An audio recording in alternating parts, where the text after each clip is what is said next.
പത്തനംതിട്ട ജില്ലയിലെ പരുമലയിൽ പമ്പാനദിയുടെ തീരത്ത് സ്ഥിതി ചെയ്യുന്ന പുരാതന ക്ഷേത്രം വലിയ പനയന്നാർകാവ്. ശ്രീ ഭദ്രകാളിയും മഹാദേവനുമാണ് ക്ഷേത്രത്തിലെ പ്രധാന പ്രതിഷ്ഠ. കേരളത്തിലെ ഏറ്റവും പ്രധാനപ്പെട്ട 3 ഭദ്രകാളി ക്ഷേത്രങ്ങളിലൊന്നും 108 ശിവക്ഷേത്രങ്ങളിലൊന്നും എന്നീ പ്രത്യേകതകളും പനയന്നാർകാവ് ക്ഷേത്രത്തിനുണ്ട്. കൊട്ടാരത്തിൽ ശങ്കുണ്ണിയുടെ ഐതിഹ്യമാലയിൽ ഈ ക്ഷേത്രത്തെക്കുറിച്ച് പരാമർശിച്ചിരിക്കുന്നു. കള്ളിയങ്കാട്ട് നീലി എന്ന യക്ഷിയുടെ കഥ ക്ഷേത്രവുമായി ബന്ധപ്പെട്ട് കേൾക്കാത്തവർ ഉണ്ടാവില്ല.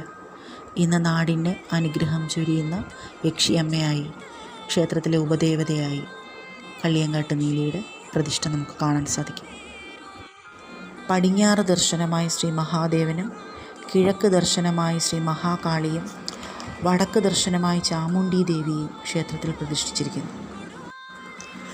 പനയന്നാർ